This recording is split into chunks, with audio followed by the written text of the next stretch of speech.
Hi guys, तर आहे ना आज मी मम्मी पप्पाची इथे ना स्वयंपाक बनवते कारण की माझ्या बहिणीला बरं नाही, तिला ॲडमिट केलं बहिणीच्या मुलीला. तर मग त्यासाठी ना तिने मला चिकन सूप बनवायला सांगितलं. तर चिकन सूपची तयारी चालू आहे माझी, की बाबा पटकन चिकन सूप छान असं बनवावं माझ्या बहिणीच्या मुलीला आणि छान असं करून द्यावं. मी एका साईडला ना भाजी शिजायला टाकली कारण की माझ्या भावाने ना बकराची भाजी आणली आणि चिकन वेगळं आणलं. आम्हाला वाटलं चिकनच आणणार आहे तो, पण त्याने वेगळीच भाजी आणली. मग त्यासाठी मी ना चिकन सूप एका साईडला केलं आणि एका साईडला मटनची भाजी. तर चिकन सूपसाठी मी कांदा टोमॅटो एकदम व्यवस्थित टाकले, हळद मीठ टाकली आणि ते चिकन आहे ना परतत होते, त्याच्यावर झाकण ठेवलं बरं. आणि थोड्या वेळाने ना मी काय केलं, त्याला छान परतलं की नाही बघत होत्या.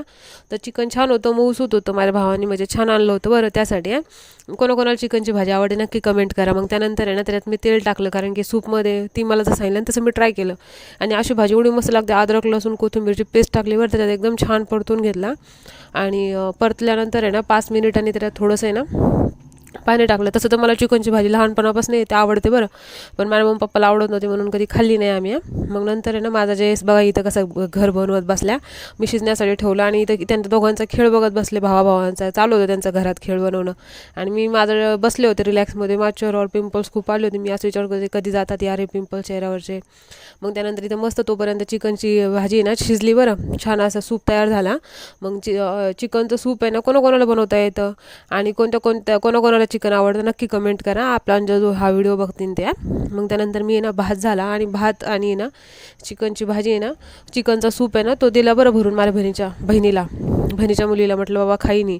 पण तिकडे गेल्यावर आहे ना त्या हुशारने खाल्लंच नाही बरं चिकन सूप. मग माझा मुलगा बघायला गेला होता ना, तर माझ्या मुलाने चिकन सूप खाल्ला आणि भात खाल्ला आणि माझ्या बहिणीनेच खाल्ला कारण की तिच्या तोंडाला चव नव्हती, तिच्या पांढऱ्यापेक्षा कमी झाल्या त्याच्यामुळं मग खाल्ला नाही. त्यानंतर आहे ना मी डबल आहे ना दुसरी भाजी बनवली बरं, ती म्हणजे बकराची. कारण की ना ती कुकरमध्ये शिजायला टाकली होती ना, मग मी ना कढईतच फोडणी देण्यासाठी ठेवलं बरं. आणि कढईतच मस्त मसाला परतून घेतला आणि कढईतला मसाला आहे ना त्या कुकरमध्ये टाकला. म्हटलं कुठं कुकर घासायला ठेवा म्हणून आहे ना तिथं मस्त असा परतू घेतला मसाला आणि कुकरमध्ये टाकून दिला. म्हटलं आणि ना कुकरमध्ये टाकून मस्त हलवला बरं आणि एकदम छान झाली होती बरं भाजी. पण गाईज माझं बॅड लक, माझे उपवास चालू आहेत ना त्यामुळे मला खायला जमत नाही बरं. मग नंतर भाकर टाकल्या बरं, एकदम छान बाजरीच्या भाकरी. मला तर लहानपणी बाजरीच्या भाकरी येतच नव्हत्या बरं गाईस, पण मग हळूहळू शिकले मी. फुगत नाहीत मला, बाजरीचं भाकर खूप आवडते. फुगत नाही तेवढ्या छान माझ्या, पण जमतात मला आता. मग फटाफट भाकरी बनवल्या आणि माझी मम्मी म्हटली की आता तुला जायचं आहे तिकडं झोपायला माझ्या बहिणीसोबत. तर मग नेक्स्ट व्लॉगमध्ये मी सांगाल बघा की मी कधी गेले होते, कारण की एवढा याच्यामध्ये पूर्ण व्हिडिओ बनवणं इम्पॉसिबल आहे. त्यानंतर मग मी पटकन जेवण केलं. आम्ही खाल्ली बाबा इडेवाकडे वरण सकाळचं आणि पोळी, कारण की एवढं छान असताना पण मला खाणं नाही झालं.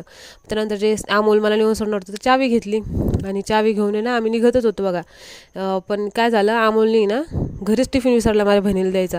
तर नेक्स्ट व्लॉगमध्ये भेटू. धन्यवाद.